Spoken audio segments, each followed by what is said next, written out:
got to say it like that. Oh, we're starting with Chappie? Chappie, yeah. I think we save him for last. No, man, no. You know what? Chappie made us wait, but we ain't gonna make Chappie wait. All right. This is Neil Blomkamp, man. Neil Blomkamp, who brought us District 9. Neil Blomkamp, who brought us Elysium. And then he brought us Elysium. People like, and here's the deal, man. I'm not the biggest fan of Elysium. Even he had to come out and say, sometimes it takes a couple of years to sink in. But he came out and used these words. He said, yeah, I fucked up. Did he really say that? Yeah. I thought that was a little extreme. But, wow. But respect. Yeah. So here's the deal. You give somebody a little sophomore slump. Sure. District 9 is one of my favorite movies. Mm-hmm. And then and then he's talking about making that Alien film, man. I know. And so I look at Chappie and I said, Chappie looks promising, and I want it to be good, because if that's good, then I know he's got the chops for Alien. Mm-hmm. With Chappie started out as a military robot. He was a droid that was serving on the police force of Johannesburg. They were relieving the humans and having the robots go out there and do the job. They were indestructible. They could work over hours, and they didn't ask for extra pay. No, it's like RoboCop 2. Yeah. And you know what? And they shot everybody as much as they would shoot black people here in America. They were kind of colorblind. They saw everything in infrared. So, and they needed it too, because Johannesburg, they talked about how crime was crazy. Like, what, about 300 murders a day or something? Yeah. I mean, it's pretty much Mad Max. Yeah, it is. That's what we got right here. Now, one robot that was always going out, Robot 22, was always the one getting in trouble, always coming back with the most damage, and 22 actually messed with the wrong group of people one day. A few gangsters that said, you know something? If we actually get one of those robots, and the gangsters played by Die Antwoord, yes, the South African rap group. Both of those people they're a rap group? Yeah, they're a rap group. Okay. And they said, you know what? We owe a big gangster here in Johannesburg money. But they say this is a job that no human can do. Now, if we can actually get one of these robots to help pull a heist for us and to go out there and carjack people amongst other crimes, we can get that money easy. The only problem is when Chappie becomes sentient, he's like a child, and his actual creator, who was the one that was doing the whole experiment with artificial intelligence, he's afraid that Chappie, just like a father would his own kid, is going to be taught the wrong things. And if he's taught the wrong things, then it's bad for this project and any sentient artificial life that comes after that. With this right here, man, it sounds like a great premise. I like the premise up until you got to the second half of describing it. Thing is, it's hard, Martin. It's hard bringing up a child, even if it's a robot. Because that's the thing. If I was on the tourist board of South Africa, I would tell Neil Blomkamp, look, don't you make another fucking movie like this. Exactly. We just got out of apartheid. Don't know, you were scaring people away from coming to South Africa. After all those years of apartheid, you tell people that we got aliens walking around and crime so rampant that we got to have RoboCop. There's some people right now who think that District 9 is actually a documentary. Right. You're just making you're making South Africa look like the apocalypse now. You're making it look like everywhere in South Africa is run by a Mad Max villain.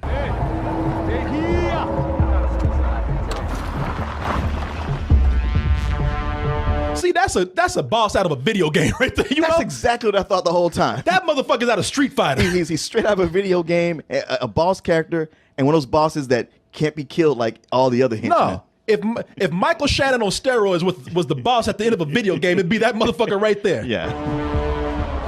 He looks pissed. The boat. Come on. Open the back. Drive! We can't get a clear shot. Touching down. Moving. And I'm showing this because you can see how well the special effects blend in with the action. That's one of the great things about the movie. I think it's a hybrid of CG and practical effects.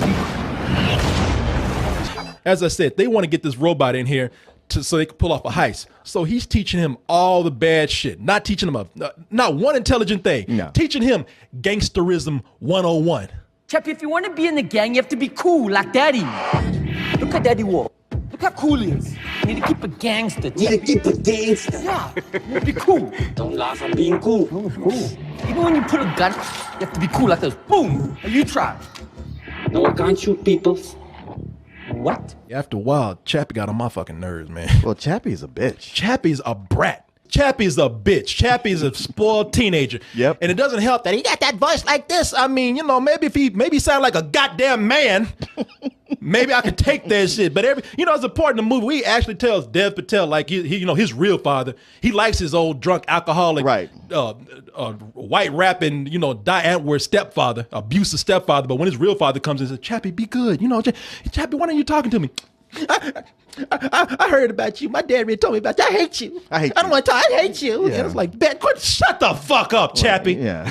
You the baddest motherfucker out there. You acting like a hoe right now. Fuck you, man. The whole time. Yeah. It gets on your nerves. It really does get on your nerves.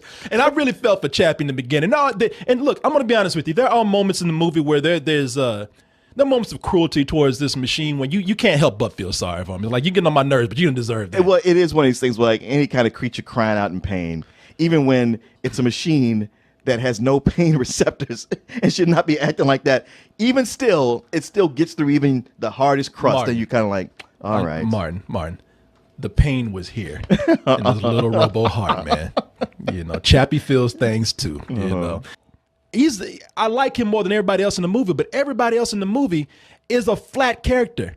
That's Dave Patel, right? Dev Patel. Dev Patel. Dev Patel, as the scientist that creates Chappie, he's just a bitch.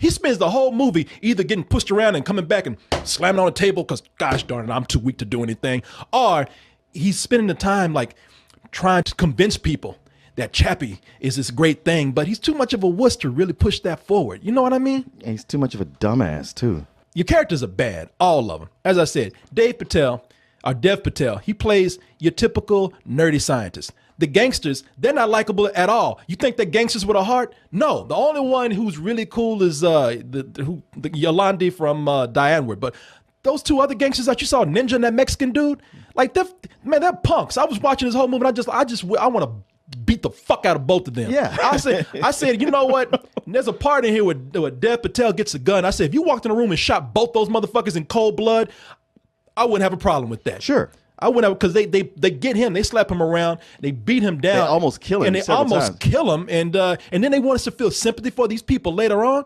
No, that's not how you do this shit right here. Like, and Diane Ward, they're not the best actors, but they carry their own okay. But the worst person in the movie to me was Hugh Jackman. Man, the way I told you this the other day, I was like, man, I know everybody's excited about Chappie, but I saw a longer trailer and the dialogue seems kind of bad to me.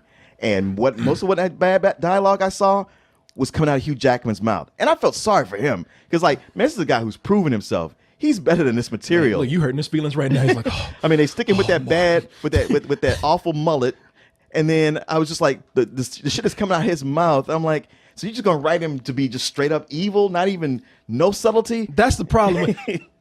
Hugh Jackman comes in and he's like, I'm bad. Why you bad? Because my mullet says so. And I gotta go, and I got a beard. That's been a consistent thing through Neil Blomkamp's movies. I've let it pass. We saw that evil military guy in District 9. Yep. We saw Charlton Copley play that himself in Elysium. It makes me feel like I need to go back and rewatch District 9, but I don't want to because I have big fond memories of that movie. Now you're scared. I'm scared.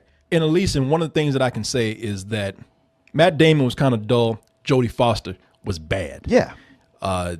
These people have bad dialogue, and it makes them bad actors. You get Hugh Jackman, who's a fucking cartoon in this. Yep. And then you get Sigourney Weaver. Mm-hmm. And look, I can actually sum up Sigourney Weaver's acting method in one line right here.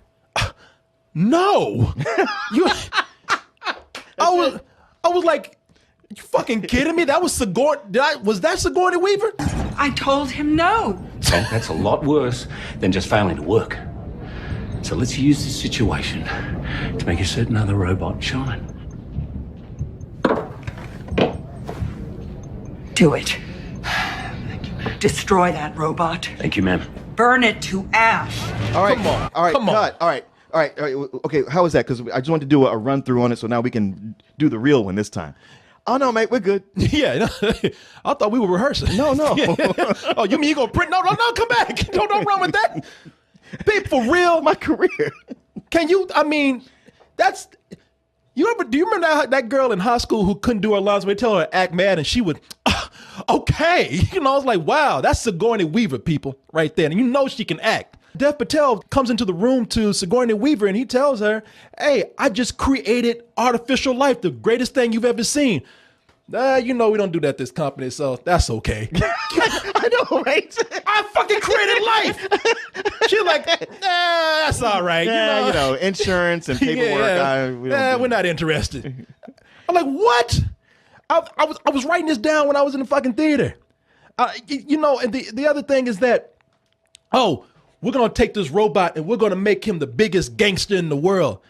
You know, that's your plan for a fucking robot? That's your deal right there? A robot that's scared of everything. Yeah. Somehow he's going to be the biggest.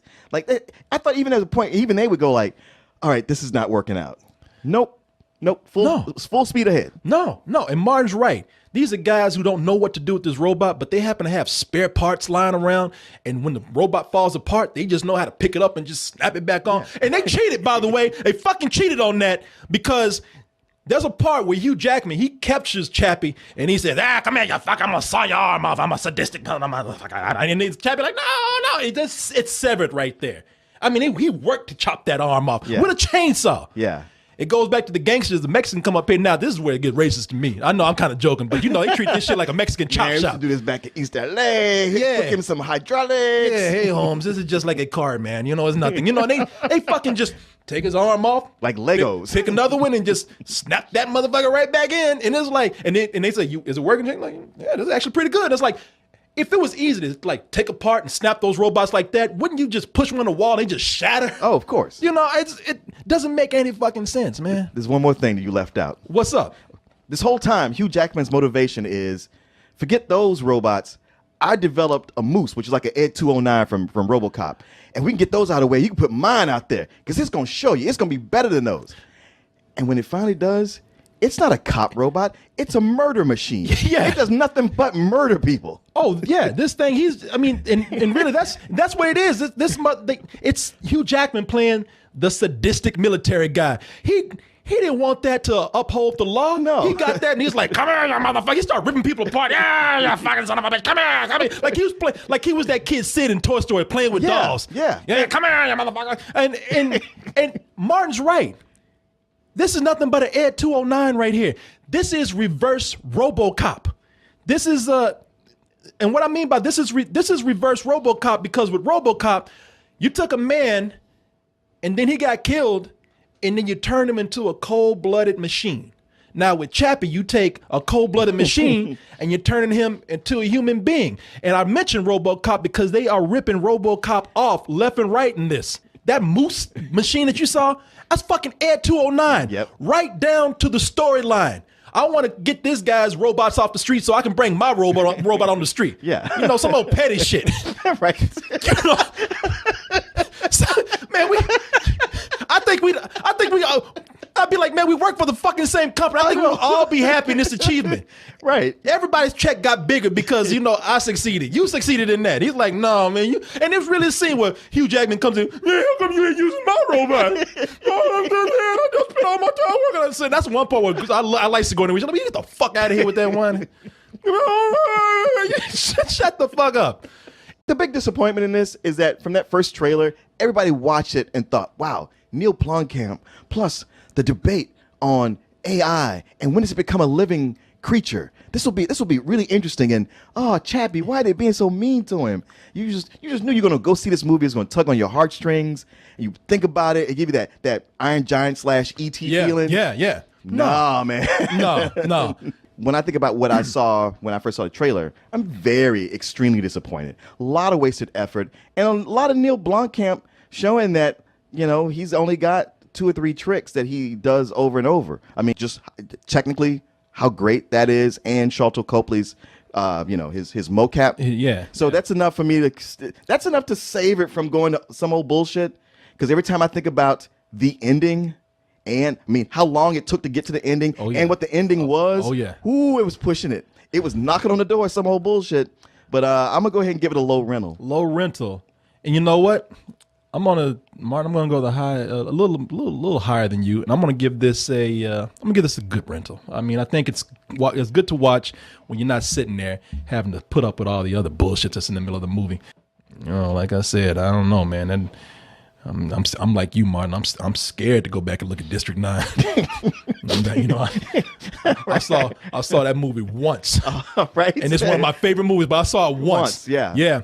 I had this whole thing where I don't like to go to funerals because I don't like to see people in the casket because I want to remember them just the way I saw them when they were alive. I do not want to see District 9 dead to me now. Right. So I'm just going to stay the fuck away from that to your next movie, man. Until I feel like it's safe to come back in.